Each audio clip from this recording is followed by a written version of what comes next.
All right, everyone. Welcome back to Speed Souls Charity Marathon 2022. We are raising money for Save the Children. Right now, we have a new run for you, run by Deschain. Resident Evil 7, new game easy. Take it away, Deschain. Hi, everyone. All right, let's just get this started just because it's a 2.5-minute cutscene. So today we'll be doing Resident Evil 7 New Game Easy, which means that we won't be using any of the New Game Plus items, such as the Albert, infinite ammo, walking shoes, anything like that, which means that we're going to be low on ammo for the majority of the run. And so we have to be careful of how we aim our shots. Can't have bad aim. With me on commentary today, we have Captain Ezekiel. Zeke, how are you doing today? I am doing great, Shane. You're going to do great on this run. How are you doing? I'm doing good. So, a little bit of a background for the game. Resident Evil 7 is the reintroduction to the survival horror element for Resident Evil series after Resident Evil 5 and 6 was more action-oriented. I've talked to a lot of people about who played this game, and it scared the bejesus out of them. This game, very scary game. But we're going to get through it really quickly and have some fun. I know a thing that stops a lot of runners for this game is the unskippable cutscenes, but it's actually one of the more comfy games to learn for your first run because there's almost no RNG. Everything's either you messed up execution-wise, and that's pretty much it. Nothing random.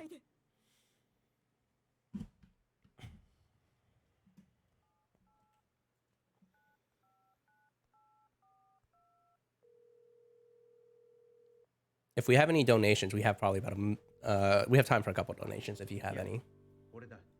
All right. Well, I just do want to remind everyone that we are here raising money for Save the Children.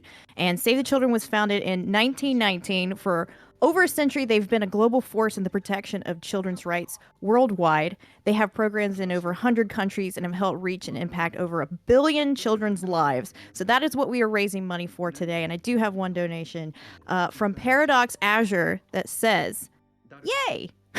So thank you so much for that donation. Keep those donations coming in. We are at a grand total of $6,760. So let's keep it going. Ooh. Heck yeah, man. All right, so a little bit of the story, because I like to talk about the story a little bit. Ethan is trying to find his wife who went missing 3 years ago, presumed dead. He got an email from her that says she's alive and she's in a swamp in Louisiana. So he came out here. As we can see, he's kind of not dressed for it. He's wearing like slacks, dress shoes. But we're gonna go try to find our wife.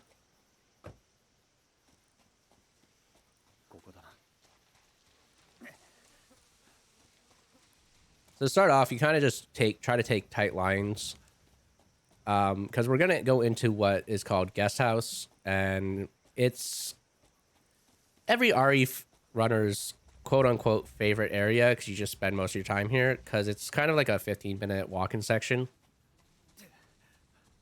But there's some pretty cool tech that goes on here. This gives us our first introduction to Jack, who becomes one of the bad guys later. Hey, Jack. All right, he's just gonna walk off and disappear. Ooh, no daddy boost. Yeah, unfortunate. So daddy boost, we're not entirely certain what causes it, but sometimes you'll get no slowdown during that cutscene there, and so you can save just time for random, like that's one of the small random pieces in the game. Yeah, daddy boost was it's theorized that it has a lot to do with having a lower performing CPU. Like if it's already overutilization, sometimes the game stops slowing you down and lets you run real fast. I think the max you can get is 3 seconds from it though.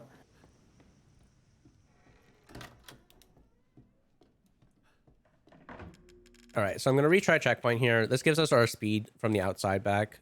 Ethan slows down when he enters the guest house, so this just gives us a little bit more speed while walking through.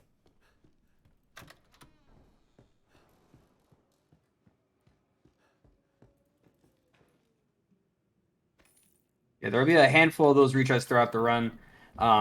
Anywhere between about 7 to 9, depending on like the runner and their computer, usually determines how many retries they're going to do.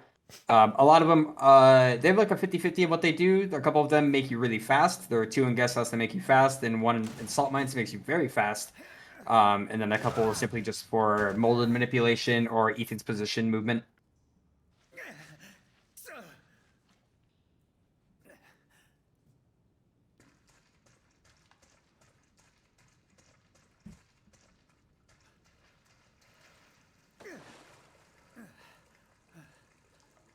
So coming up around this, not this corner, but the next corner is our first skip of the game. It's called Andre Skip. Normally there's a jump scare where a dead body from one of the, what's their name? Sewer Gators? No. I don't remember the name. Is it Sewer I Gators? think Okay. sewer gators. Yep. They're an investigation, paranormal investigation unit. You can find a tape inside guest house, and that shows you how to get here. What I'm going to do is I'm just going to look away to the side there and then move diagonally. And when I hear that gurgle, I skip the jump scare. That saves, I think, 6 seconds. Or something. It saves a decent chunk of time to just do. Yep, skipping the Andre body pop up. It's funny because the body doesn't even spawn. It doesn't even spawn behind you. It just actually never spawns when you do that. And so yeah, we found Mia. We did it. We beat the game. We're done. Good job. どうしてここにいるの？どういうことだ？君が呼んだんだろう。違う、私じゃない。私が誰にも見られてない。あいつには。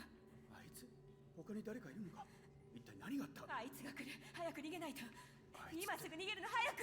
So now let's talk about one of the best features in RE7, the menu. So the way that the menu works is that, as you can see, I can manipulate the menu in real time while the game is running. So it allows me to do menuing during downtime like this, as well as this cursor stays exactly where you leave it. So you always know where your cursor is, and so you can set it up for stuff that you're going to be doing later on. Very good menu. Oh yeah, definitely the best in the franchise without question.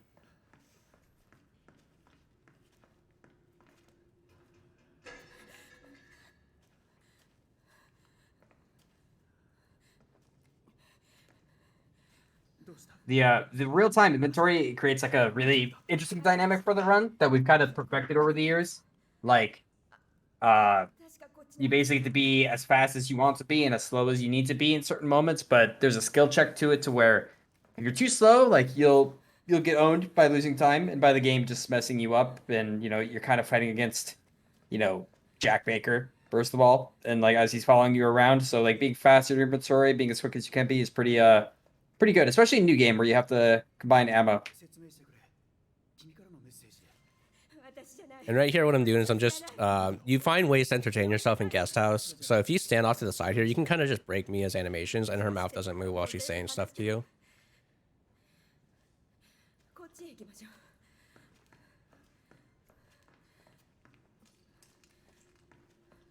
But this part is just following Mia as she tries to find her way out of guest house. そっちで合ってるのか。あの一家が食事を運んできたから覚えてるの。 And Definitely the language that we're playing in is Japanese. It's not essential unless you're grinding for like record times, because it only saves like half a second. So, but it's just something I'm used to using, so I just leave it in Japanese. ここだわ。ここよ。 Yeah, all the voice acting in this game is pretty good. Japanese, English, German, they're all like actually very, very high quality. English is obviously like one of my favorite because I also play in Japanese, of course, but like English voice actors for Jack, Heath, and Mia, everyone is so good in this game. あなたが来てくれたから家族になれる。 So right now, what I'm doing is I'm waiting for me to get grabbed. I have to stay a specific distance away, but I want to be close enough that I'm not losing time by having to walk further. So this is generally where I'll stand. And she gets grabbed, and we can just go off.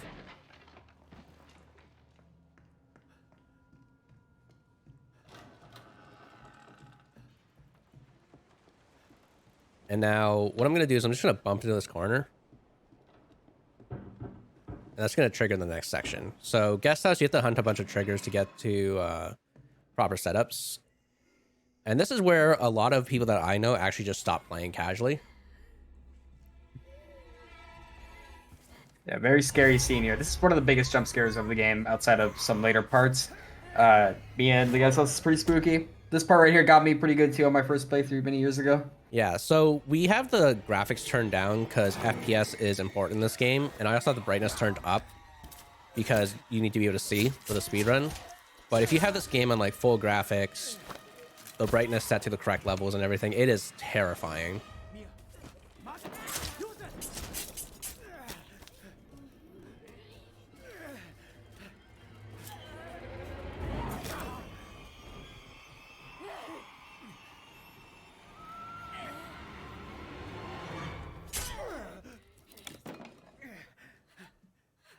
This is a force damage cutscene. You can like resist to reduce the damage that you take here, but there's no real reason to, since it just loses you time, and the damage you take here on easy is pretty negligible through Guest House, since we basically have these 2 fights with Mia, including this one coming up here in a moment, which is I would say the easier of the 2 in a practical sense, but in a speedrun sense, I would say it's the hardest of the 2 to get down fast, because it's kind of an awkward fight. All right, but before that, we have to get this Mia get up set up, right? That should be fine. She should get up. And essentially, it's just to get me to spawn up quickly. There we go. Perfect. You can easily lose time there if you're just slightly off.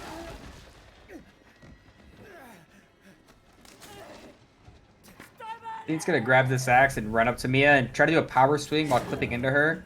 The idea is to hopefully get 3 hits in on her. 2 hits is the standard there, so that's pretty good. It's good to not get hit. If Mia comes out of the stagger and hits you, that's when you start to really lose time. But 1 hit being the most optimal, but very hard to do consistently, and 2 hits being the standard, that's pretty good to kill her. And then when he gets grabbed, he mashes spacebar or hold spacebar just to do the quick execution on her. And overall, not a bad fight. Good job. Thanks. Yeah. One of the fights I was worried about, because you can lose a ton of time if you just don't get those hits in. It can easily spiral out of control.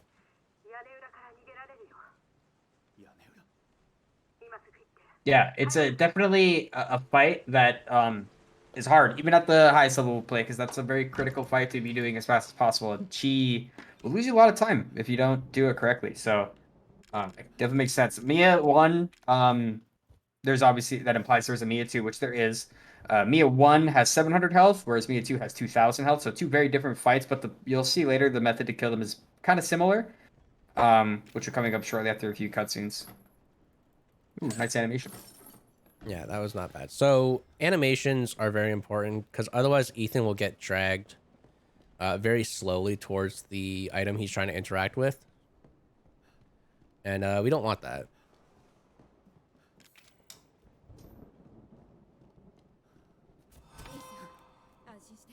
So one thing we haven't really mentioned yet, we mentioned the Japanese language, but we didn't mention the version of the game that we're playing on, which is Sarah D, which is the censored Japanese version of the game that you can only get through the Windows Store or purchasing it online. You'll notice if you played this game before right now that there is a pitchfork in Ethan's wrist instead of a screwdriver through the hand. Basically what this is it's a layer of censorship. What it does right now isn't a whole lot. You're going to see that when Ethan gets his arm cut off, it'll turn black. You don't actually get to see it. It's because the game removes dismemberment in this version. So this plays a huge part in the run because it saves 23.5 seconds, censoring the Jack 1 fight, the Jack 2 fight, and the Snake Key later in the game. You'll notice very different animations play out, and it's very pronounced. So if you've only played this game casually on Steam, you're going to see some very different things because of it. Like as you can see, it looks like Ethan's hands animations were just kind of slapped right back on after getting cut off here, that's Sarah D.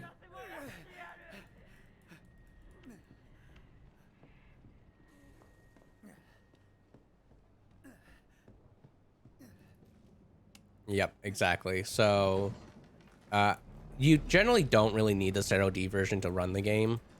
Playing it on Steam, if you already own it on Steam, is perfectly valid. It's only once you start pushing top times you would want to buy Zero D.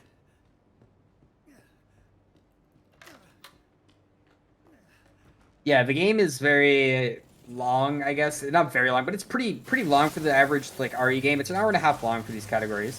But that being said, for this fight, Des is going to line up and he's going to run into Mia and crouch and clip into her, do a power swing to cover most of her body, and kill her in 1 hit due to a high frame rate, shenanigans, and the power of RE7's axe. Nice job. Oh, Nice fling. Nice Mia. So that's just something, again, you find ways to entertain yourself in Guest House. You can clip a box into Mia to send her flying. If you do it properly at the right time, you can actually get her frozen like up in the ceiling. I still have to learn how to do that. But yeah, overall, really good guest house. Yeah, nice job. The Hey, Jack. the frame rate stuff for RE7. If you're familiar with like RE2 remake, frame rate's kind of a big deal in that game because of the knife and how you can have high frame rate and it'll clip hit a whole lot. RE7 has similar mechanics, but they work a little differently, where you can clip in with the axe. And higher frame rate it decreases your load times, and it makes certain things a lot faster. And certain enemies behave differently, so you'll see a couple situations where frame rate gets manipulated. In the standard run, it gets manipulated a lot to allow for certain tricks to be pulled off. But yeah, frame rate important in this game just as much as it is in the other ones.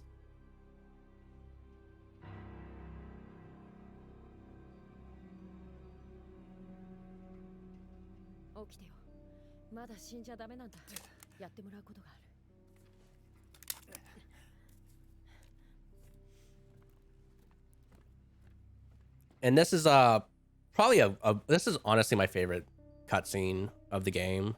I think the dinner scene is just, like, take this all in. Look how beautiful this is.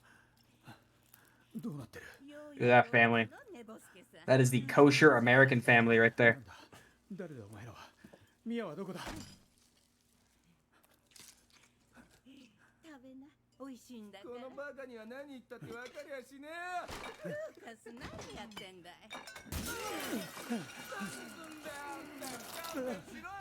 Yeah, this cutscene is the most iconic of the game. It's one of the biggest staples of RE7 for when it released, and like everyone, kind of went crazy over this whole dynamic of Jack Baker, Margaret Baker, and Lucas and Grandma here.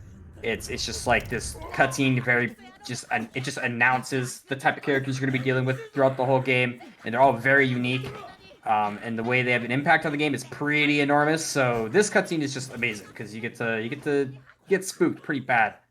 However, as a speedrunner, this cutscene makes me sad because immediately after this cutscene is one of my least favorite parts of the run, which is hallway, which is a lot of runners really don't like hallway very much. And we're hoping that Des gets through hallway nice and easy here. He's a pro gamer. He'll roll right through this hallway and Jack won't touch us. Yeah, Jack. Got it, Jack? No instant grab. No instant grab. And no hitting. Hit's fine. You can block it. Yeah, there's no instant Instant grab is where it's bad, yeah.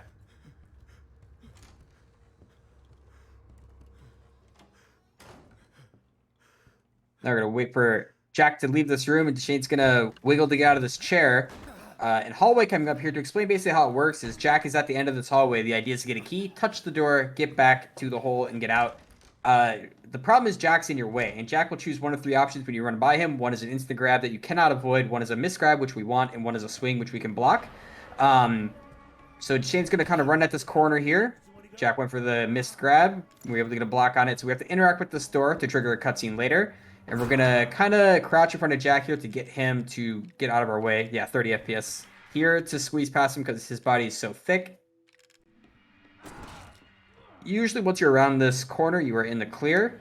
And now we're basically just going to book it down this hallway to get to the hatch, get it open, and get to the next part of the game. That part can be very scary because Jack can just destroy you because he's right there, keeping you away from where you need to be, basically. But otherwise, a pretty good hallway. There is a skip that can be done there if you really, really, really want to be as optimal as possible, but it is a very risky skip called wall skip, where you basically go past Jack and you turn around and you force him to break through the wall, giving you a little bit of a shortcut to the hole. Very risky, not marathon friendly. But Deschain got through that without taking too much damage. It's actually a pretty good hallway, so nice job. Thanks. And let's go, phone skip. So that's Let's skip. go. Yeah, so that's phone skip or cheater skip. It saves time because you don't have to go out the door to trigger this phone call. Excuse me. But it only works if you have more than 300 FPS. Yeah, that's one of those skips that's like a little bit of pay to win. Because as long as you have over 300, 350 FPS, you get that. And it's because what happens is you come out of the hole and the game basically sends you into thinking that you're in the outside terrace, which is the map upstairs. And if you leave the room, the phone call triggers, so it kind of all happens at one time, and it makes that happen.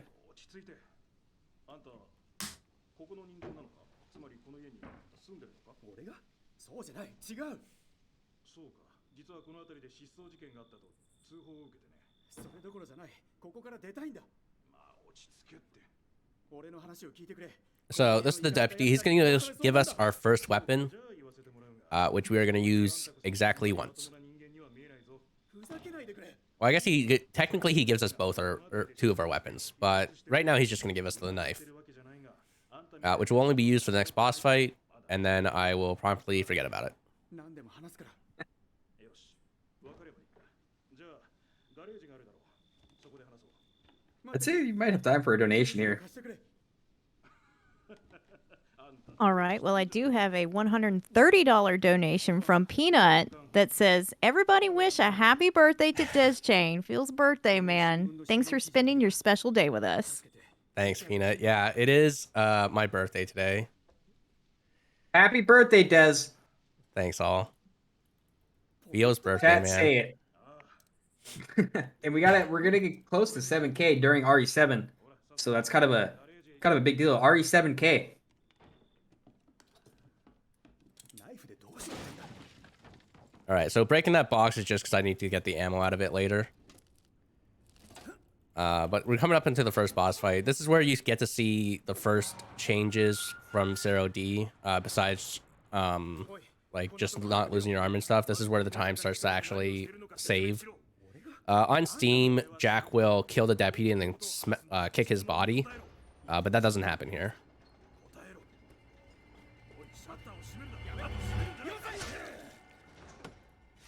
Yeah, being on COD here actually changes this fight a lot on how it actually works. So what you see is Des is going to grab this pistol here and grab the key to get into the car. We need this to trigger the sequence to work correctly. Des is going to time getting into this car as he gets hit by Jack. Now this makes Jack think we got in and out, so he's going to try to get into the car. And we're going to cut him up a whole bunch here. This is to just do some soft damage to him until he pulls out the car and starts driving. And then it's going to take 2 shots to his head to force Jack to crash. Nicely done. Perfectly good fight. Yeah, very good fight. And then just set up the menu a bit. I always have to double check. Sometimes my muscle memory will like do it and I won't know for sure.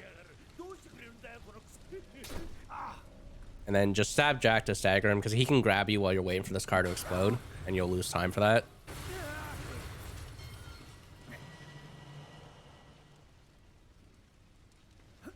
Yeah, as easy and as simple as that fight might look, that fight is actually one of the most complex. Like, I mean, complex in terms of how it really works.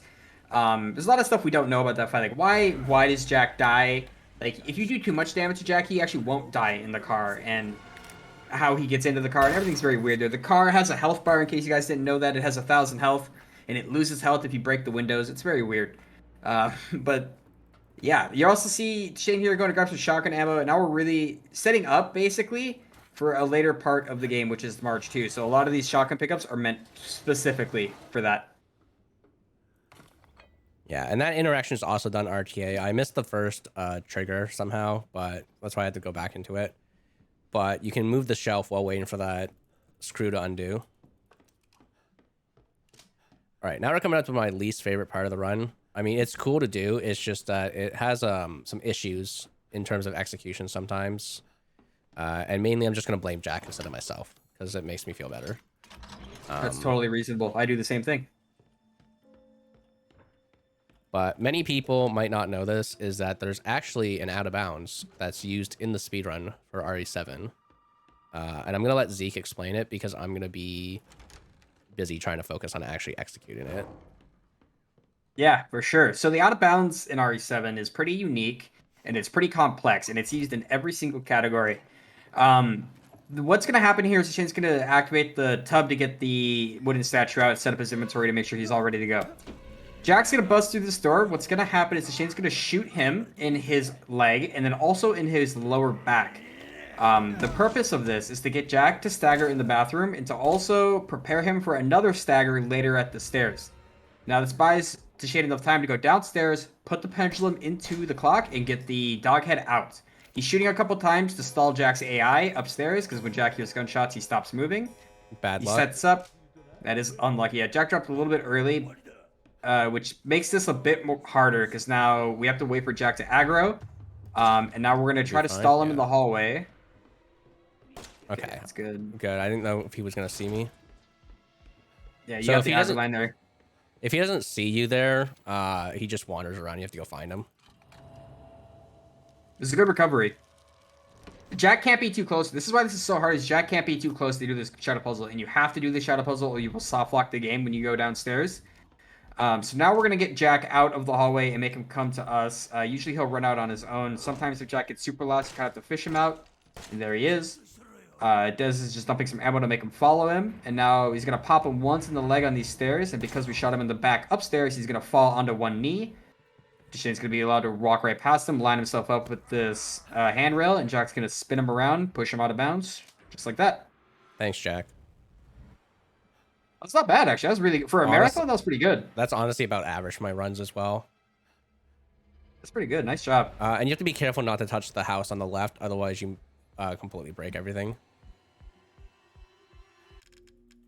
Yeah, this out of bounds is very finicky. It took us a while to really get it down to an optimal way. So the 60 FPS is required to stop the game from loading too fast, so you can actually load in the map. That's what the pause buffering also helps do. Grab the red keycard early and the enhanced ammo, and we are in the basement.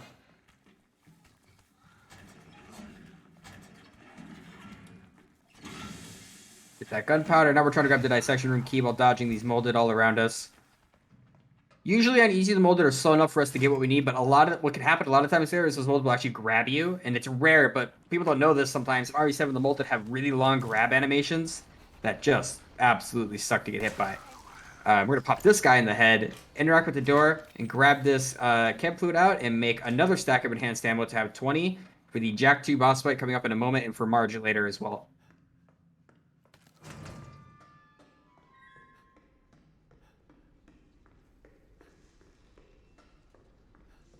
And now for a fight everyone else loves, Jack 2. You're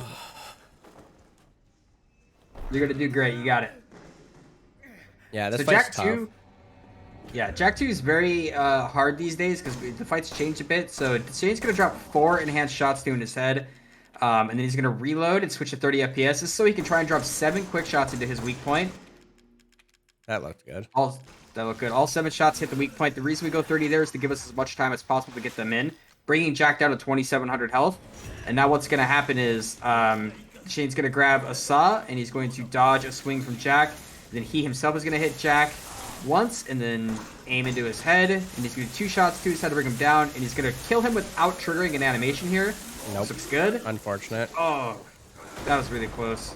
Yeah, so this is where the fight goes wrong. Because you're going to end up running out of chainsaw juice. You can't use any more bullets. He's got, like, hopefully 1 health, I think. Yeah, he should have 180 or lower right now. Yeah, unfortunate. Very close to a perfect fight, though. So, yeah, so you can't use any extra bullets. You need every bullet you have for the next boss fight. But, you know what? Good recovery. Yeah, it's good to not get hit a whole bunch there. He definitely saved it. The idea of that strat, what Des was doing was a world record level strat where essentially we skip 2 different animations of killing Jack. One is sawing into his head, which you saw Shane do a little moment ago after Jack came back to life. And the other one is sawing into his weak point, which are 2 8-second long animations that we skip by doing the shots when we do them and sawing into him while he's on the ground. It was very close to actually getting it, but that strat's hard and it's very punishing. So, I mean, that went about as good as it should go for a marathon, so it's still not bad. Yeah, it pretty much depends how Jack's going to stagger or where you start your chainsaw jab as well, so. But yeah, not bad. Actually, I'm very surprised I didn't have to regen the chainsaw. I should have aim tech that. Oh well. So aim tech is if you're sprinting towards an item, you can aim down sight to bring Ethan back to a walking animation, and it'll allow you to turn around quicker.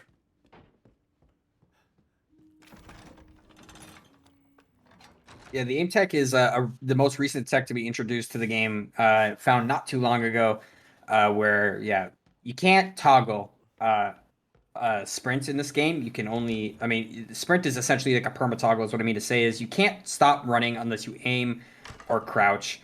And if you're walking when you pick up an item rather than sprinting, you get to sprint immediately after. But if you're sprinting when you pick up an item, you stop. So that's what we're avoiding by basically doing that.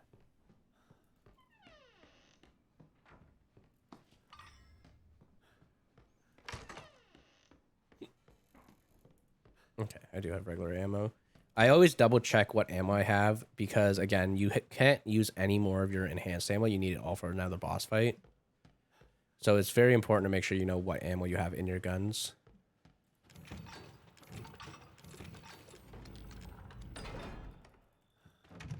Yeah, what Deschain mentioned earlier that there's like not much RNG in this. In New Game Easy, we've really brought the science down to how much ammo do we need for every single boss fight to do them as fast as humanly possible with no spares and no walking around and no having to do anything extra. And what he has is basically what we've done for that. So having to waste any extra ammo really hurts the ability to kill bosses, specifically March 2. The whole run is essentially just setting up for March 2. やったね。無事に出たのはあんたが初めてだよ。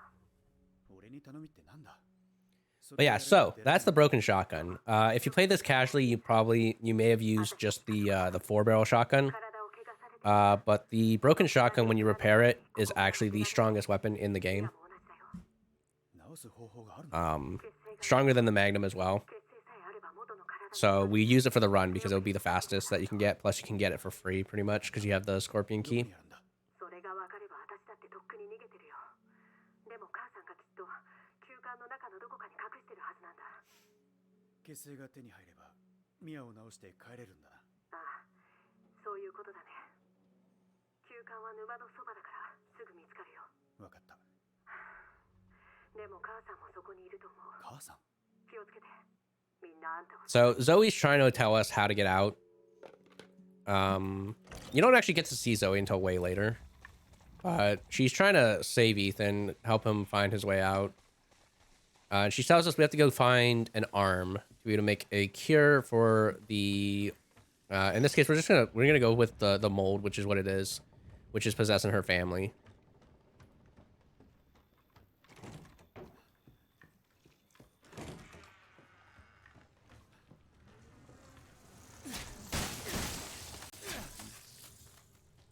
Yeah, when Des mentioned that the shotgun, this double barrel here, is the strongest gun in the game, he's being truthful. Even to the NG plus items like the Albert, the strongest weapon in the game would be the Saw, which is an NG plus item. But the double barrel shotgun does 800 damage per shot if every single pellet hits, which is I think 10 pellets, 80 damage per pellet. It is incredibly broken. And you'll notice later in certain boss fights how unbelievably strong it actually is. Like New Game, it kills a boss faster than New Game Plus because of the shotgun. And that's why it's just so unbelievably powerful that you'll see. But right now it does basically picked up the spider statue, which is going to use for a shadow puzzle here, picked up some more shotgun ammo. And we're making our way around the old house to get a couple key items, including a crank, the crow key, and then eventually we'll be coming fist to fist with March soon, which is going to be very fun. Those are some of the most fun fights in the run, which would be March 2. Yeah, so Old House, you get to learn where stuff is in Old House based off of videotapes. So this game has like a lot of videotapes where you get to play another scenario as another character. In the case of this one, it would be Mia, who's hiding from Marge. And we tell you like where some of the stuff is, how some of the puzzles work. Very fun to do. I never actually finished the Mia tape casually. I got too scared, and then I just stopped. Mia tape is really scary. I think it's the scariest of all the tapes. If you never got to do the Mia Marge tape, it's really, really spooky. You just get, it's like way spookier than being chased by Jack, in my opinion.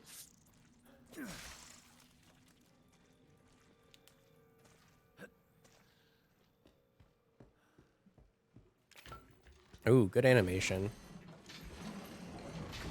Yeah, that was a good one. Being lined up on with certain things like that are really, really fast. You can see the difference is crazy when Ethan has to get pulled to do an animation versus when he teleports to it instantly. It's pretty nice.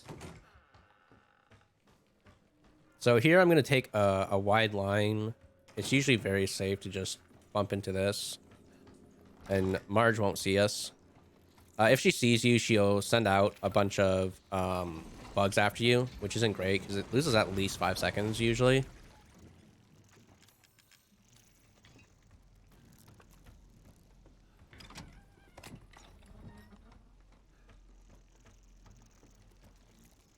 And something funny is that sometimes there'll be a bug on the ground here and you'll get stuck on it because its hitbox blocks you from moving forward. Thought that bug that flew at you was gonna hit you for a moment. Yeah. The bugs in this area can definitely mess up your day. All right. We get to do March 1. Yeah, hopefully this goes better today than it did in practice. Yeah, March 1 is a very straightforward fight, but it can be a little awkward, especially with the shotgun because it has spread on it. Marge has 1,500 health, so typically it takes 2 shotgun shots and a pistol shot if the shotgun's spread to kill her. Which seems easy enough, but if you don't get the last pistol shot off, she'll actually just run away and you can't kill her. Nice. Nice and easy. I just shot her twice just to double check. I've gotten trolled by that boss so many times recently. I don't trust her.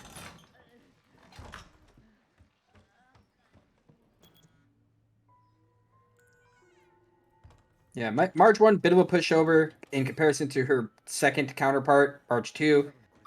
Very much not a pushover in a very, very hectic fight,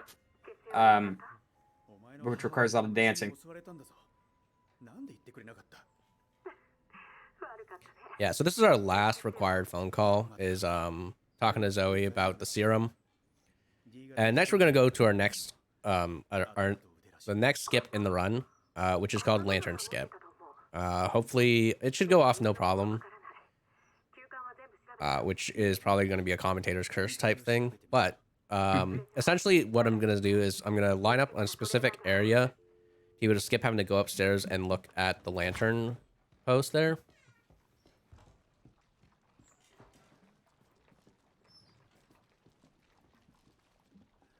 Oh, of course. All right. Well, classic. That's Lantern Skip for you. Yeah. Well, it's all right. We're still gonna be able to do it, but that's the slowest version.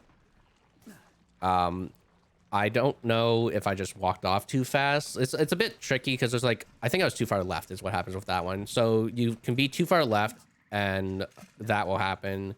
You can be right in the middle, you'll get it, or you can be too far right and you get teleported to the right. They each lose/save different amounts of time.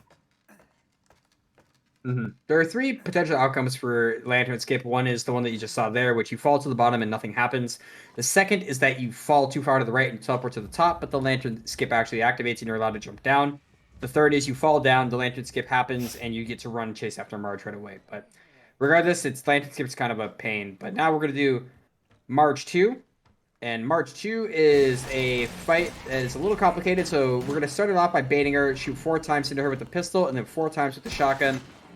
While reload canceling to be as fast as possible, he's going to turn around to force March to spawn behind him, drop 2 more into her, and he's going to stand next to her to shoot her twice and make her jump downstairs, get around her to shoot her 2 more times in the head.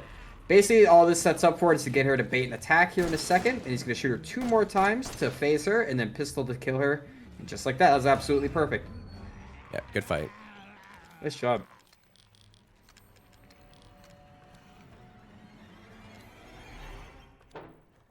As you see, all the ammo was used there. Every single bit of it, down to the pistol shots, were used. And it is because, like we said earlier, we calculated everything that you'll need to do this fight and do this run. And it all comes down to basically March 2. After this, it becomes a little bit more lenient, since you do get a couple drops before Jack, and a little bit of RNG can be in your favor to make it easier. But yeah, that was really well done. Yeah, that's a very tough fight. There's like 4 or 5 different ways to do that fight as well. That's the world record level strat. There's safer versions as well. So definitely, like, if you're interested in running an RE game, I would highly suggest this one. I know the cutscenes may be a throw for a lot of people because there's like probably 30 minutes of unskippable cutscenes, but there's very little RNG. There's a lot of safety strats. You don't have to do world record level stuff, and there's really good tutorials. So yeah, it's a very good run. A lot of great resources for this game. A lot of people, a lot of helpful runners and helpful community members.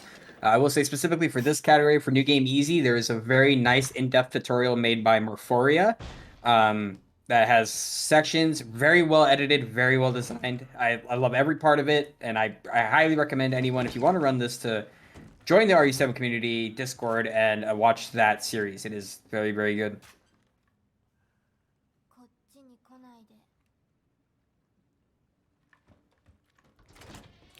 So yeah, so we just have a disembodied voice telling us to stay away. Classic haunted stuff, you know, we're just gonna ignore it. It's fine. Yeah, now we found our arm, which from a, like, I don't know, a shrine or something. I haven't actually looked around in here in a while. But kind of creepy. We're just gonna ignore it. So this retry resets the iframes for this enemy right here. If you don't do that retry, when you go out there, he's still gonna have his invincibility frames. And he can, and so you end up potentially like just straight up not killing him or shooting him twice and him not dying as well. Which again, ammo's kind of tight, so we don't really want to do that.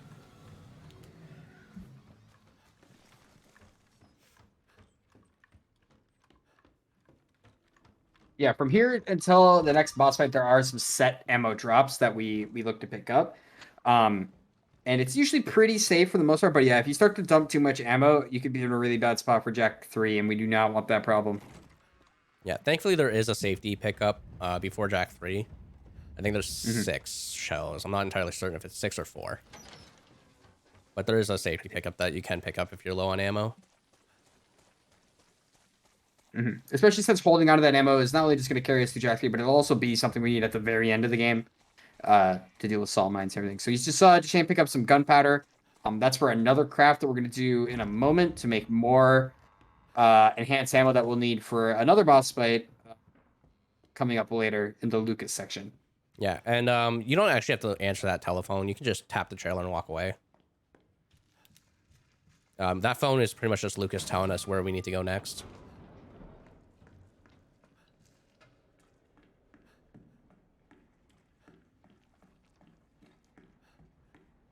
What's up, Grandma? She's chilling. Shane, it's a clever little menu trick there, or like inventory setup there that I like to appreciate is we crafted the ammo in a way that forces our cursor to where the ammo is, and then we loaded the ammo so that the spot frees up, which is going to be the next available slot for the snake key. It's always a nice one that I like to point out. And now here's the snake key, as you can see. Sarah D, thank you very much for the free 13 seconds right there that we get to save because we don't have to reach down the cop's neck.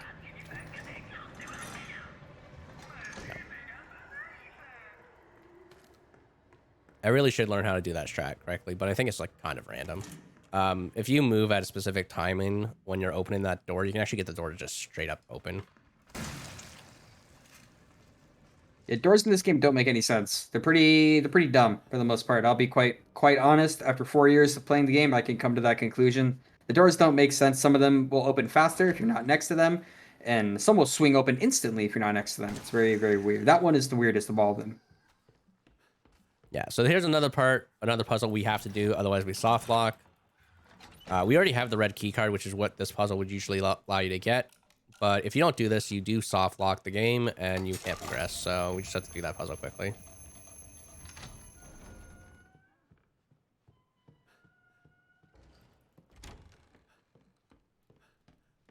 Yeah, the out of bounds in this game appears to save a lot of time. A lot of people are under the impression it saves minutes off the run because we get the red key card early, but the out of bounds saves a maximum of 40 seconds depending on the category that you're running.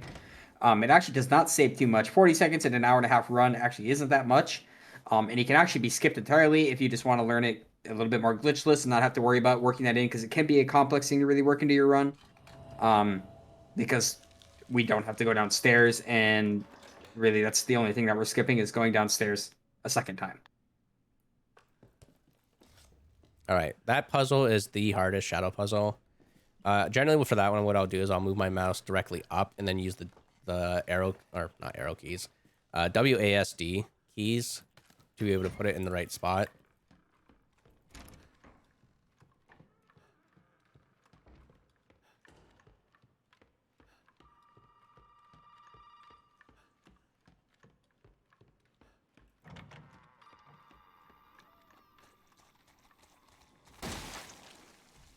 So the first one you can just shoot.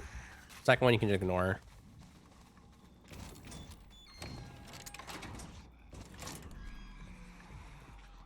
And we're coming up on a section that's just a dream for the RE7 speedrunners because of something called TV skip. It doesn't, not consistent, only 2 cases of it ever happening, but there are 2 documented cases of players sitting down and this TV just exploding, skipping this cutscene, saving over 2 minutes. But if it does happen, it's not valid because it's not replicatable. That is the holy grail of this run that we know exists. Is this TV skip? We tried really hard to recreate it, but we have not figured it out.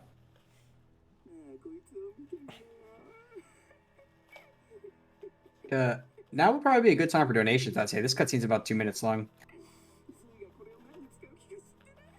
All right, we do have a couple of donations. We have a $12 donation from Carl Germ that says, Just Chain is cute. Happy birthday.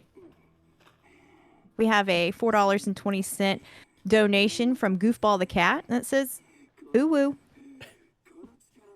Hey, Carl, Goofball, thank you so much. I'm going to look away.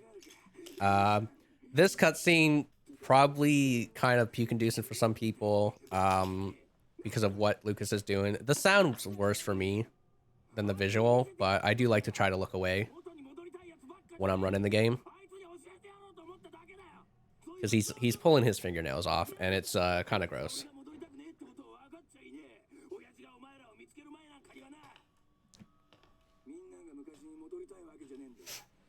So in this part in the story, we're Lucas has kidnapped Zoe, and we're trying to find the serum stuff still.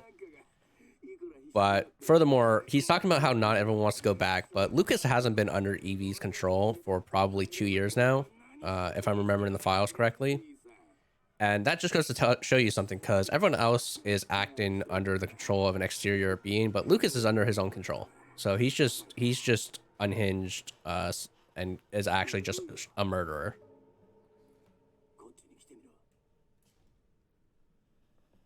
Yeah, one of the bigger twists of this game that a lot of people realize is that Lucas is acting of his own volition. And Lucas is actually the antagonist, one of the antagonists of RE7, whereas the Baker family, for the most part, are all victims. Jack, Marge, Zoe, they're all actually just victims, and Mia as well. And Ethan, not Ethan, but Lucas is not. So, and also what does do here is the bomb room. Basically, a lot of well-placed shots with the ammo that we have available to take out these bombs here. Need to reload.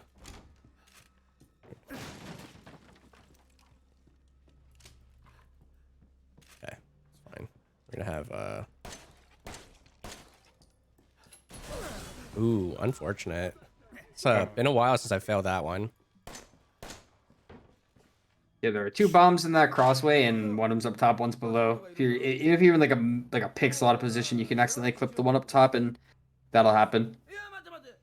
Yeah, generally, it's probably because I was trying to end bullets, but you would just hit the end and then turn left and sorry. He's going to drop some items in a specific way, like in a specific order into the box there because of what we're going to do later in the game. This is literally just a setup for the end of the game to pull items out of an item box and making sure we have the right items equipped. So that's why we put stuff away in a certain order to make it happen. Yeah, so with that keypad, if you actually put any of those numbers in, it randomizes the password. But if you don't put anything in, it actually just keeps it the same. Solution that other people have. Nice cheap shot. Very fun.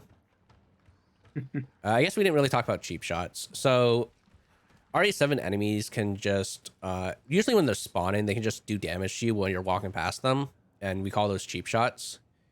And on higher difficulties, they can just straight up kill you. And they can, because of our FPS being higher as well, they can do double or triple damage. Yeah, cheap shotting is by far the worst mechanic that's ever existed in any Resident Evil game, I'm pretty sure. Very, very not fun to deal with in this game. All right, so this is the fat molded. Hopefully it goes well. This fight, if you're too fast, it actually goes worse. So you want to take it a bit slower.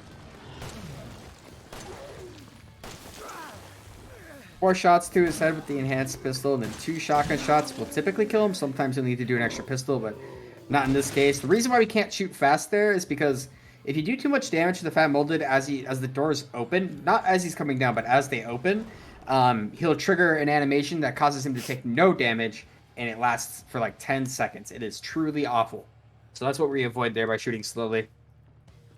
Yeah, not bad. Health not great, but we'll be pretty good. We'll be fine for the next area. Which I find it funny. On Madhouse, there's a heal here. On Easy, they just don't give you one. I mean, I guess it makes sense because Madhouse is the hardest difficulty in the game. But I don't know.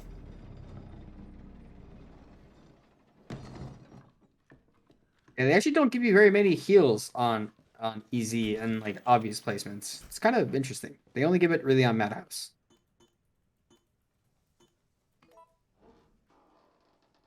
Nice diagonal presses. Yeah, that keypad is actually incredibly difficult to deal with. It does not like diagonal presses, even though that went really, really cleanly.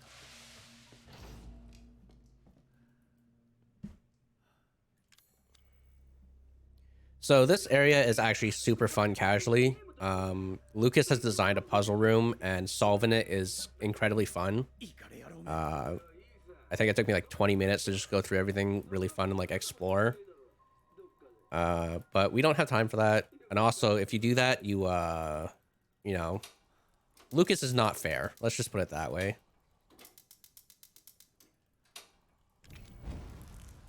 Yeah, Lucas. Oh, go ahead. I was just gonna say we're just gonna ignore his intended design and just solve it.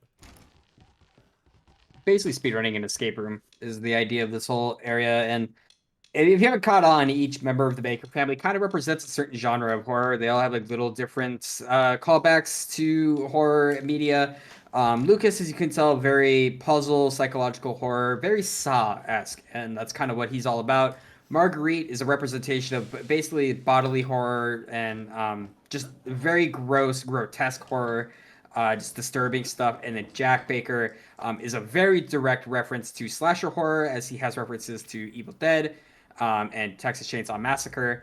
They're very intentional, is what the developers intended for it, was them all to represent different aspects of horror, and it all came together really nicely in this game because it's like the perfect, you know, horror Resident Evil experience. Yep. And Lucas wishes me a happy birthday and then tries to kill me. Tragic. Should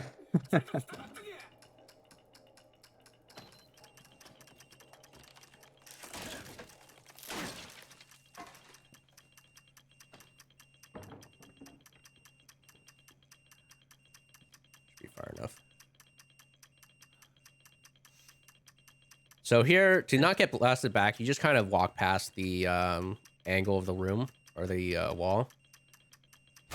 And then try to get past here as quick as possible so that Ethan doesn't pull up his arm or do any coffin, because that's slow.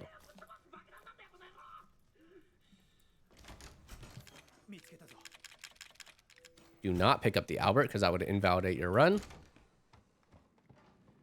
Even on accident. It's an okay gun. I prefer the shotgun. Yeah. Especially with this fight coming up, it's really nice. All right, there's an RNG box, so hopefully there's a heal in it.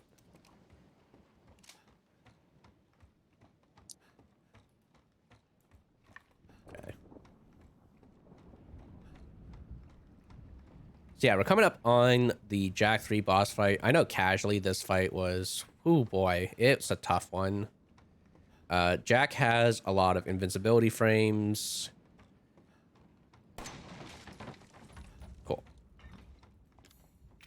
Oh, I forgot that was already menued correctly. So yeah, RNG box gave me a heal. Very nice. I wait till afterwards because you kind of can just walk past all these enemies. Hi, bye.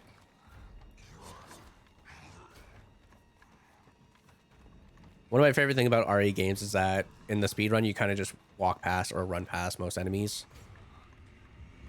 This guy, we're going to wait till we touch him, and then we're going to shoot him. Otherwise, he has his invincibility frame still. This guy we're just going to blast. I'm going to make sure I reload. There's a, I don't know if anyone clipped it, but there's a run I did where I forgot to reload my shotgun before Jack 3, and the run just died. Very fun. Don't recommend it. Yeah, that's brutal.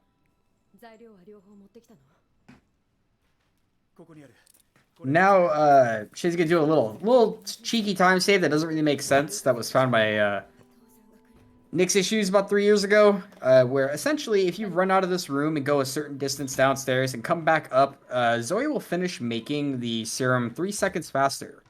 We don't know why. We're not really sure any reason at all why this would happen. But we just kind of take it as it is, and we appreciate Nick's for finding it. Yep. All right. So this is Jack 3. I'm gonna focus, and I'll let Zeke explain the fight. Yeah, so Jack 3 is a fight that he has a lot of eyes. And these eyes, no pun intended, have a lot of iframes, quite literally. The biggest and most important part of this fight happens at the very beginning, which is the first shot on the hidden eye underneath Jack's tail, which we want to hit off the rip so that we don't have to deal with it later. Each eye takes 1 to 2 shots to kill.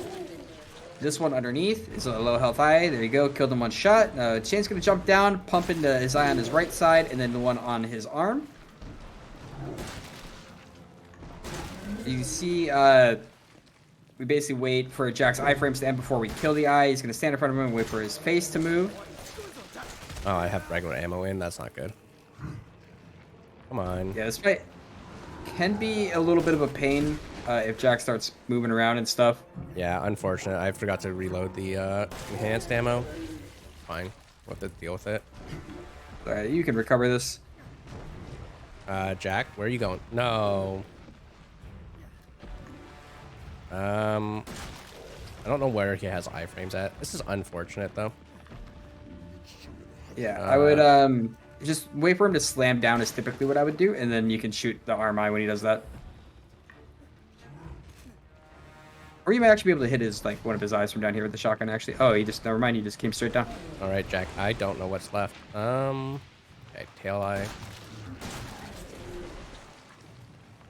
His arm eye is still alive. Classic iframe. All right, this fight. So this is how the fights sometimes go. It just happens. Yeah, Jack can be kind of a pain. Like I said, these iframes last forever. Anytime after an eye dies, if he's in any sort of recovery animation, it's all iframes, and there's nothing you can really do about it. Jack, let me get this ammo before you grab me. Thank you. Yeah, I shot into an iframe right at the beginning, which is unfortunate. It happens though. Oh, you got cheap shot by Jack too. But it doesn't really matter because you full heal after this anyways. But yeah, good fight. I mean, good recovery on the fight because Jack is just a massive pain.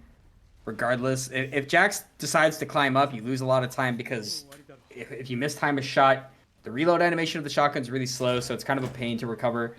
But you got through it. You didn't die, and that's what matters. Yeah, dying there sets you back to when he grabs you through the wall, which would probably have been slower than just dealing with the recovery, in all honesty. But yeah, Jack 3 can go badly sometimes, especially if you accidentally shoot into the iframes. But yeah, we just stab him. Not bad. And then Zoe gets very shocked that we used a serum, even though like she told us to. So I don't know. It's something that confuses a lot of the runners. Yeah, she literally tells you to inject Jack, and she's like, "Whoa, we only have 1 left. What do we do now?" It's like, I don't know. You kind of told me to do it. And the game gives you a choice. That's not really a choice. And we're gonna do the good choice here, which is Mia. Mia's faster. Yep, saving Mia saves a minute over the run. Choosing Zoe. If you choose Zoe, her intro cutscene is 15 seconds longer to get into the Mia section, and then the fight alone is about 45 seconds because it's pretty slow. You just basically fight her like you did in Guest House, except that you fight Mia again. Except you use a crowbar, Gordon Freeman style, to fight her. Yep. And if we have any donations, this is a great time because this cutscene is like 2.5 minutes as well. All right. Well, we do have a $10 donation from T-Ho that says Lil Z. Lil Z's in the chat. Lil Z. Thank you so much for that donation. Just want to remind everyone that we are raising money for Save the Children. We are taking your donations now, so get those in. We are very close to 7,000. Very, very close. So it would be awesome if we could get 7,000 for RE7. That'd be awesome. Heck yeah, man. Keep those donations coming. Yeah, so we're going into the Mia section, which is the ship section. And it probably like a weird change of pace if you play when you play this game casually to go from the Baker Mansion and estate to just ship, because it gets different. It's very confusing. You can get lost really easily as well. Thankfully, in the run, it's kind of just like since you know where you're going, it's mostly just walking. Except that during the tape section, there's going to be some skips that we're going to attempt to do.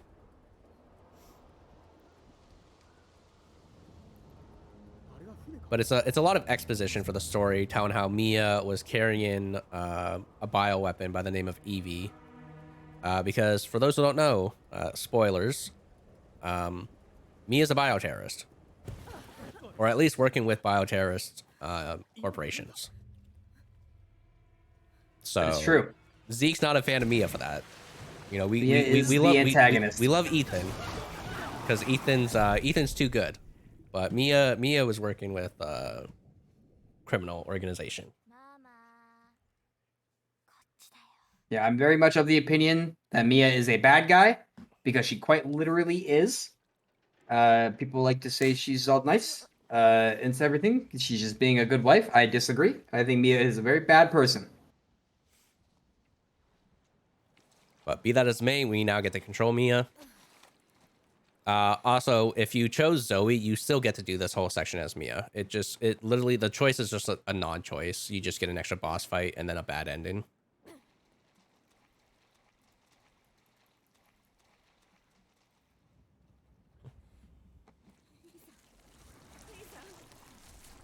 Hey, Ethan. Bye, Ethan.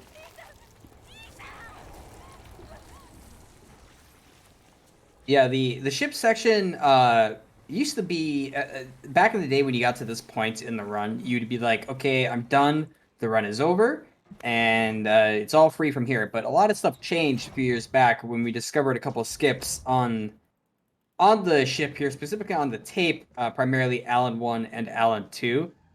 Which basically means we want to not talk to Alan because he likes to give us phone calls while we're on the ship tape, and we want to not ever answer them. So there's a couple skips that involve getting around them, and they are very hefty skips. They're some of the biggest skips in the game in terms of time save. So hoping that we can get those skips and really make it past them. Yeah. So here, Mia just walks very slowly. She's taking it all in. There's a lot of exposition with flashbacks to what's going on in this ship.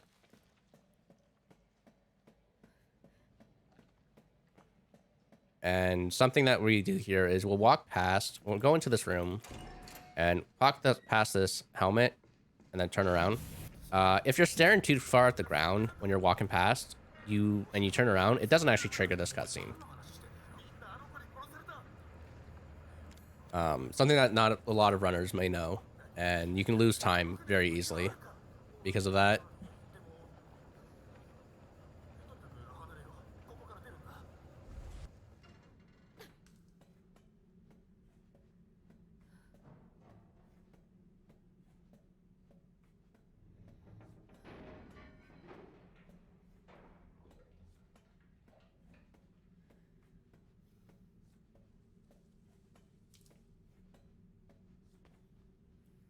So we're going to do another retry here. This one, generally, most people do, but you would want to have a good load time. Otherwise, you can lose time on that retry. But it also sets you up to just walk down the hallway. It skips Mia, Landon, and everything. But you can, like Z was saying earlier, some of the retries matter depending on your PC. The retries, the reason that is because the load times do count against your IGT, which is what we validate times on. if your load times are really bad, you're actually going to lose time to certain retries. That one being one of them if you have a pretty slow SSD or hard drive.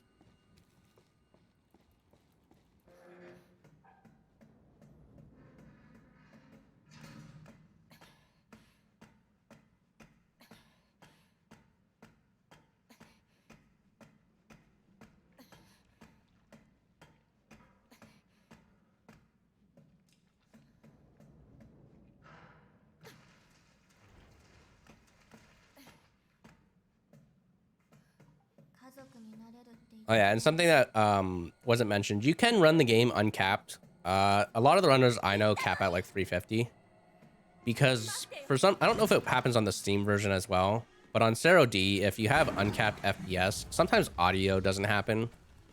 And for some reason, the RE engine ties some triggers to just audio going off. And for example, that trigger right there where EV moves out of the way, that won't trigger if your audio is glitched. One of the many quirks of Sarah D. It's FPS based soft locking. It is not fun.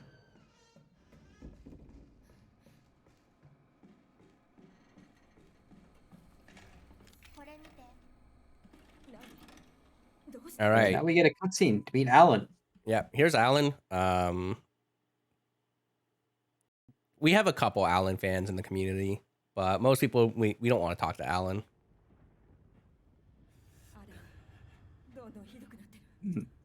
This is another little bit of cutscene. I noticed we probably got some thick donations. I saw we may have hit a milestone. If you have time, you can read some donations. Well, we have hit $7,000 total raise. So thank you guys so much for all of your donations. We have an anonymous $84 donation that says 7 for 7. So thank you so much. Thank you so much, Anonymous. Heck yeah, dude. Let's go. RE7K, baby. All right. I'm going to do a safer version of Alan 1 skip rather than the optimal one that you would do during runs, just so I don't fail it. Because normally in a run, what you would do is you would line up based off of something on the floor and then do a quick turnaround. But we're going to just take a couple extra seconds to line it up. You still save time overall. Yeah, the premise of the Alan 1 skip is they get in and out of the room before the call activates after interacting with this mold on the ground. So Shane's going to open up these doors, line himself up as far away as possible, interact with the mold, and turn and run out. There you go. Just like that, yeah. The idea is that you just basically skip the call activating. For some reason, the call will no longer trigger if you've changed maps. And just like that. It's one of the biggest time saves in the game in a single skip outside of like the auto modes. Yeah. Also, the trigger's still there. If you walk back into that room, the call goes off, and then you get locked in there.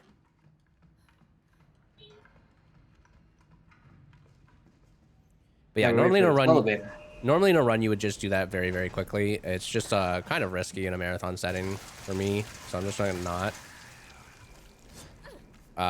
Also, shooting this guy off the elevator so you can activate it. It's actually harder than it looks. That mold is a jerk. Yeah, elevators in this game will not move if there are enemies on it at all.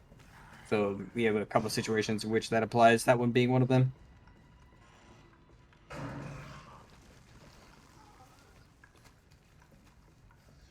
We're going to run by this guy and grab these two very important bombs we're going to use in a moment.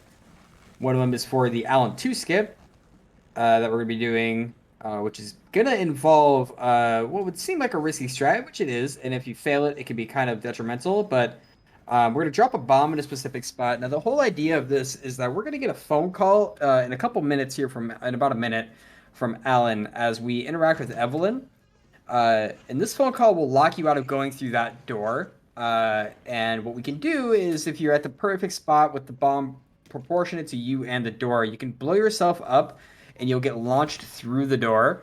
The call will still go off and you still have to finish it, but you'll be walking through the door. You won't be stuck behind a locked door.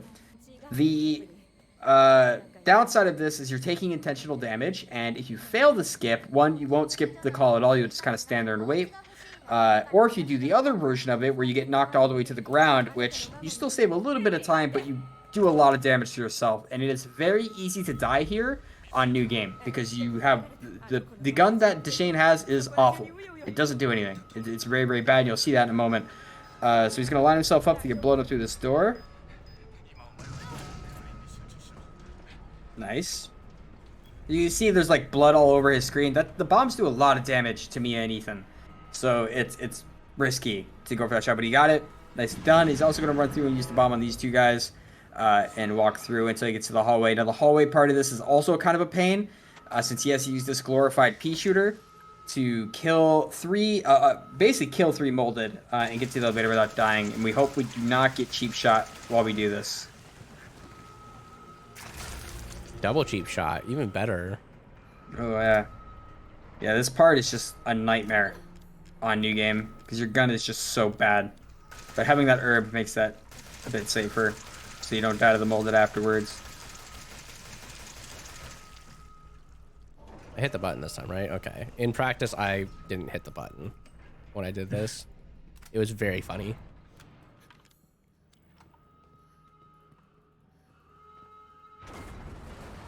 Yeah, for the most part, that's basically the brunt of the tape. There was one mold that we still have to run around. One big arm molded is going to block a door. But otherwise, that's the brunt of it. I mean, that was a pretty good tape. You got both skips, and you did not die. Yeah. That's what matters. And I didn't go into crit. Crit loses a lot of time if you go into crit. Because you slow down immensely. Mm-hmm. Crit being any health state under 300. As long as this guy doesn't... Oh, he's going to hit me, isn't he? Love it. Ooh. All right, we didn't go into crit though. Yeah, that molded, you can be like straight up through going through the doors and he can still hit you and he could be a mile away. It's very strange. Yeah, that guy's got some reach on him. He's a really big arm. Yeah, but we didn't go into crit. So, you know what? Not a bad tape. Nope, not bad at all. Very easy to die on tape, even on easy.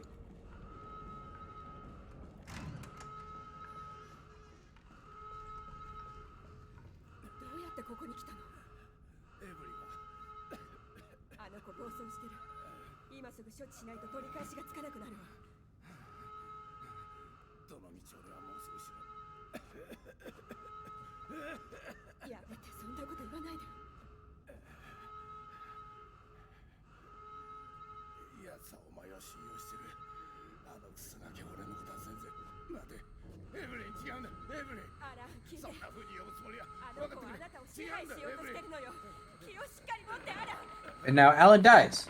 And we love that Alan dies. Yeah, bye, Alan. Unfortunately for Mia, she gets infected because Alan dies. But I mean, you know, Alan's gone, so nobody has to talk to him anymore. Yeah, Alan, one of the characters that not many RE players like, and also not even Capcom seem to have liked, because not only does he just suck, but they misspelled his name in the credits. So we're not quite sure why. We're not sure which one it is. He has a different name on like the IMDb versus what he has in the credits. I believe it's Alan Troni versus Alan. I can't remember the other version of his last name is, but yeah, they completely gave him a different last name. So we're not actually sure which one's his real last name. Yeah.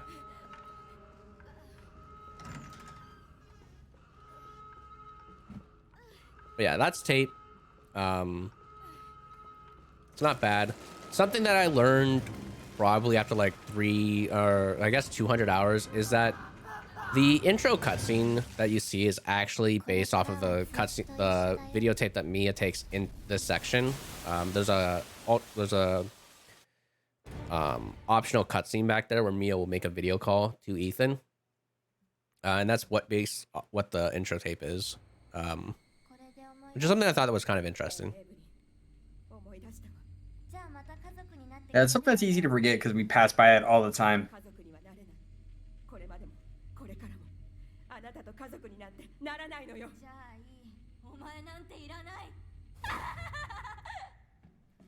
Nice little jump scare. Probably terrifying in VR, honestly. It's definitely a little in your face in VR for sure. It feels a little strange to see it.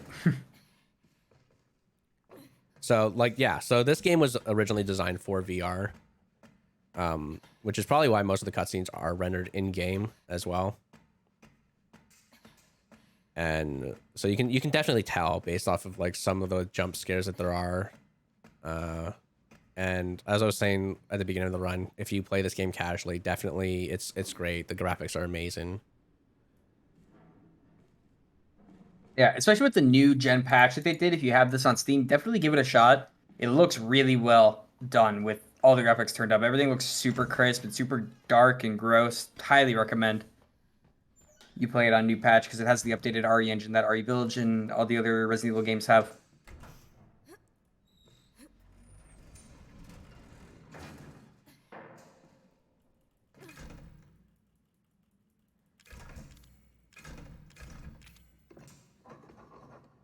So now we're Mia again. We were just Mia a second ago. Now we're Mia again, but not in the tape. The whole premise of that was to essentially learn where we're supposed to get what we're supposed to do to get out of the ship.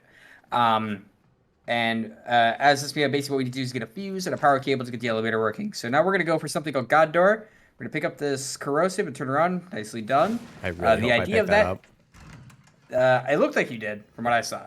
Sorry, I have to double check. Usually you can use an audio cue to tell. But I sometimes you just straight up don't know. But yeah, God Door and the pickup. Really nice. Yeah, God Door, it's called God Door because originally on console, the only way to do it is to be literally a god at quick turning. But on PC, it's a little bit more lenient, but still pretty hard. You have to get in and out of the room before the door closes. Otherwise, you lose like 2 seconds.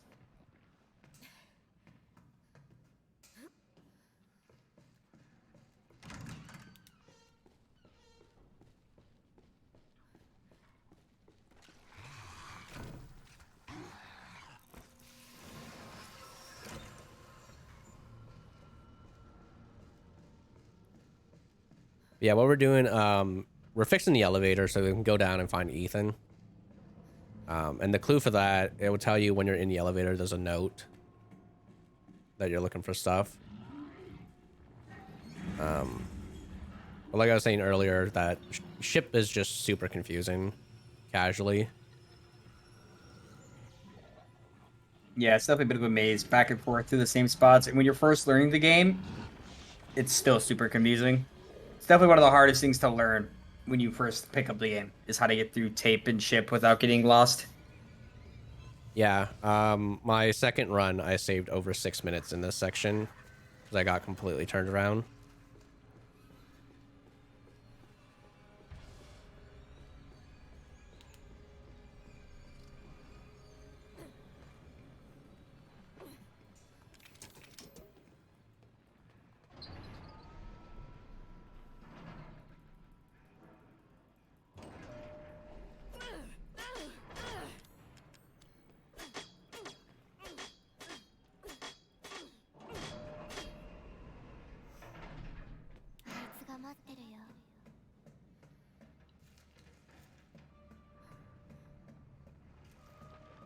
And now we're coming up to the end of the Mia section, which basically is running by a bunch of molded that we kind of ran through this area before. It looks familiar. It's because it was in the tape.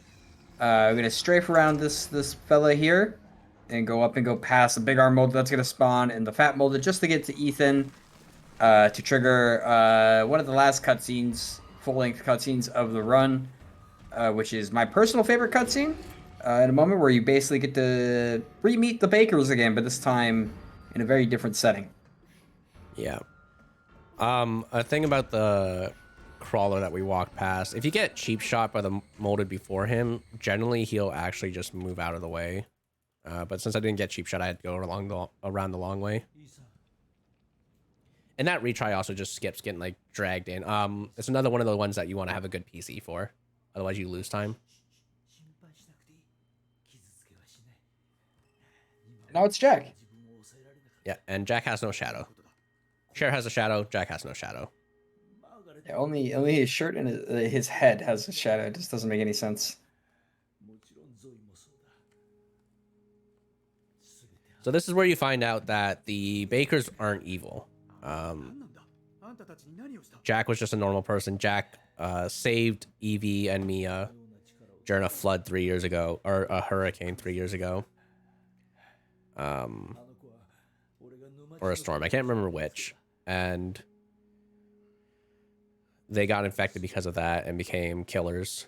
And this lantern represents Marguerite because she's actually dead, unlike Jack and Zoe.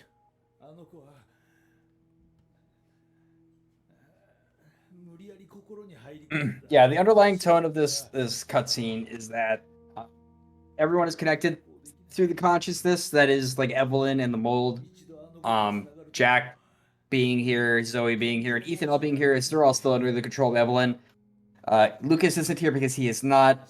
Mia isn't here because she is not anymore, but she will be again in a moment. And Marguerite isn't because she's actually dead. Like Deschain said, that lantern represents Marguerite, even though she is dead. Jack Baker is still alive. He actually doesn't die until the end of Zoe DLC. And Zoe herself also doesn't die, but you get to find out more about her in the end of Zoe DLC as well.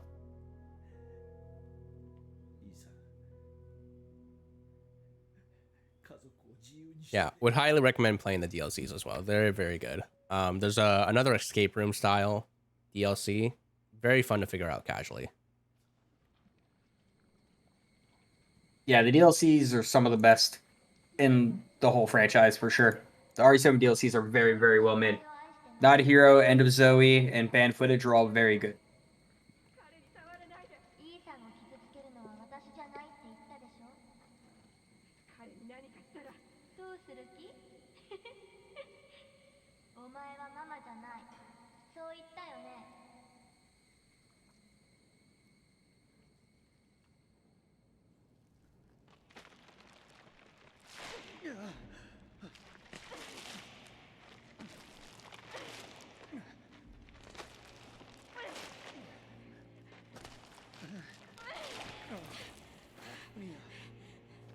時間がないの。ここで。 So yeah, Mia saving us,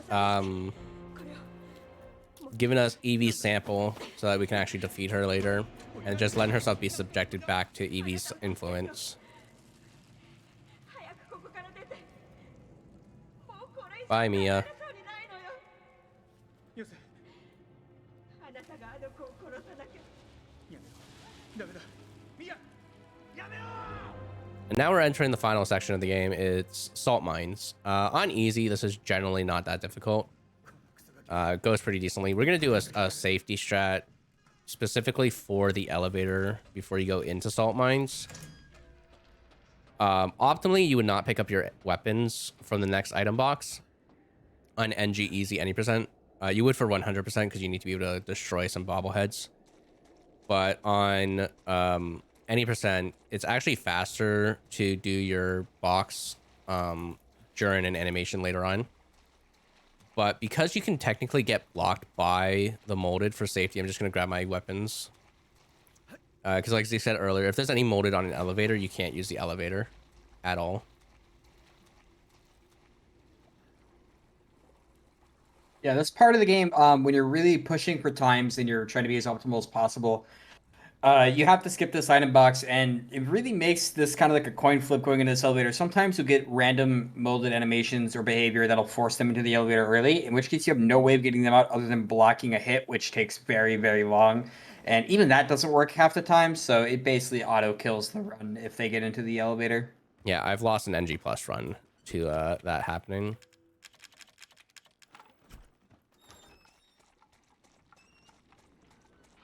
So just as a safety thing, we're going to take our ammo and weapons. Nice cheap shot.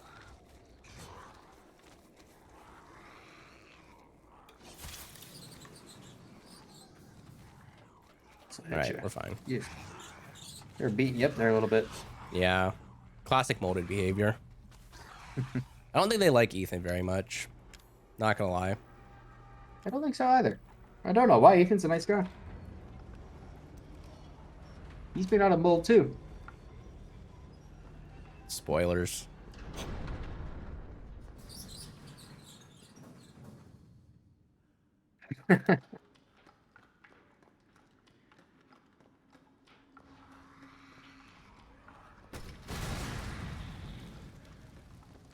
So I used the flame grenade there to kill that crawler and destroy the bomb. So you can get by. Thankfully, those molded didn't cheap shot. They like to cheap shot as well. A lot of the molded in salt mines like to cheap shot. It's very funny.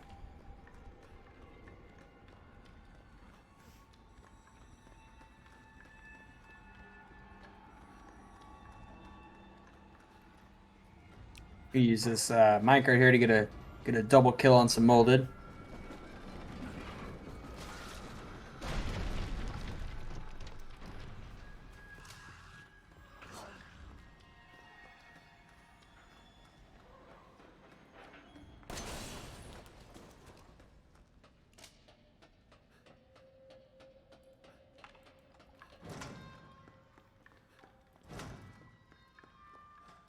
All right, and so this is where we make the necrotoxin to kill Eevee.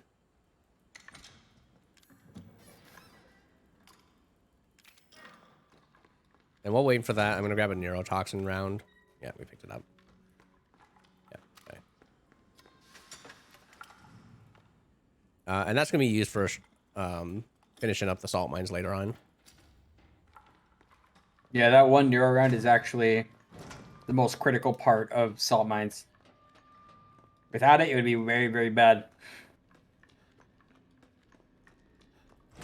All right, and now you get to see why we're going to be doing a retry later. Ethan slows down significantly. Like, we're at a light, brisk pace now. But there's a retry right after here where after Evie tells us to die. Because she's a very nice girl. She really likes Ethan, you know. And now we're zooming. Very important retry. Yeah, that is the biggest time save retry in the whole game. Because it speeds Ethan up so much. Like, it saves like 15 to 20 seconds or something along those lines. It's pretty extreme. And what's happening to Shane's is running through salt mines, guns ablazing, trying to click on the heads of these molded to get them out of his way. The idea is to be as fast as you possibly can here without really missing too many shots, or else the molded will gang up on you and they will destroy you. And that is not an issue that you want to have. Perfectly fine, but now we're at the end of salt mines, and a critical part of this is to make sure we hit both of the fat molded that spawn here with a neuro round to stun them, just to give Deschain enough time to go up this ladder without getting vomited on, because they will vomit on you and basically knock you off the ladder, and it is not fun. Very brutal when that happens, but it sounds like that worked out just fine, and now we are up the ladder. Good job. Thanks. Yeah, that was I've had issues with salt mines before, even though you generally should not.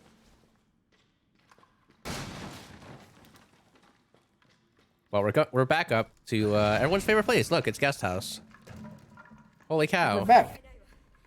Except to like, Welcome repair to the full circle. wall as well. Like I don't understand who did that, but yeah, someone repaired the wall. 'Cause before you trigger this flashback, this wall was repaired. And you know, you're probably thinking, wow, this game must have an amazing final boss. Well, you'll see. You'll see soon. Also, I don't know if you could see it, but everyone's always saying we can't see Ethan's face. We saw it just there. He's just some dude. Which is actually really good. Which is really good. He's just some guy that was just thrown into this nightmare scenario, and he's just trying to save his wife. Very, very, very good story.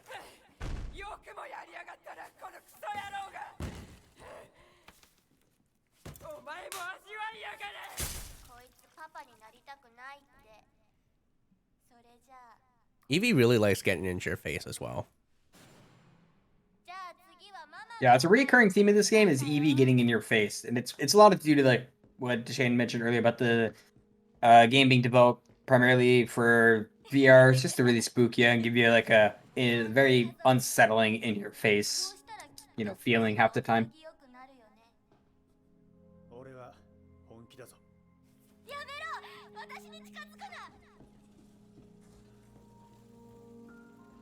Something I learned recently is that these chainsaw phantoms can actually do damage to you. I didn't know that. Like, they can actually hurt you. Now Shane's going to be going for The EV injection 1 cycle, the idea here is to block a hit and then try to get as close to Evelyn as possible while she does the second blast to get an injection off before she actually hits you, and just like that, easy peasy. I'm actually so surprised that worked because I got stuck on a wall. Yeah, I saw you got stuck on the right side of the wall there. I was actually shocked it worked too, but we take those. Yeah, we take that. Also, surprise, it was Grandma all along.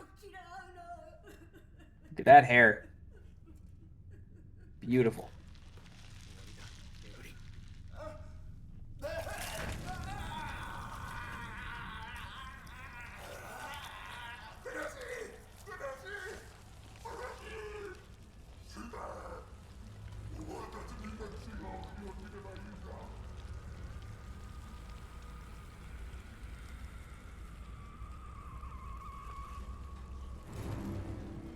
Now, the Evelyn boss fight. 19 quick shots is basically all it's going to take to kill Evelyn here. She's a very slow and easy boss to kill. Yeah. Just like that. So yeah, the final boss for RE7 is kind of it's a great game, but I'll criticize it in a little bit, saying that just the final boss is a bit of a letdown. Yeah, it's common knowledge, not really common knowledge, it's not the right terminology, but it's a common agreement that Jack 3 was a better final boss than Evelyn was. Also, doing anything here doesn't do anything. It's just an auto scroller. You have to wait for her to stab you. So you just take this time to reload your weapons. Yeah, Evelyn being so much of a pushover that she's the easiest boss on knife only to kill. Even on the hardest difficulty Madhouse.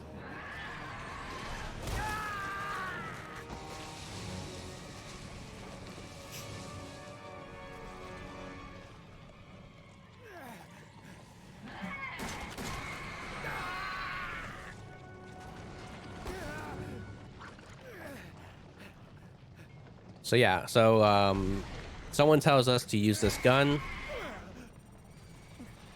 being able to contact us, and something that you do is as soon as I touch this, I'm gonna remove my mouse from the cursor so it stays straight, or from my mouse pad, and I'm just gonna click.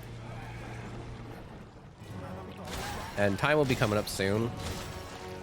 Yeah, doing that, make sure that you can get the 4-shot EV. No problem. You just remove your, just so it doesn't move anything, you just shoot. And I think it's like a little bit after it goes to black. I'm not entirely certain because we have an auto splitter for this. Yeah, as soon as the screen goes completely black, you'll notice it just completely goes hard black. That's when you be up in just a second here.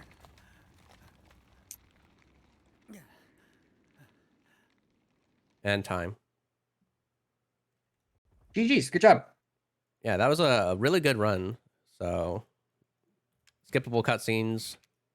130, 136, not bad. That's actually really good. It's a really good run. For sure. So, I want to thank Speed Souls for having us on. Really, really great to be part of the community and run this game for you. And yeah, hope everyone's doing well. Thank you so much. And congrats again, everyone, for raising 7,000 for RE7, RE7K. Let's go.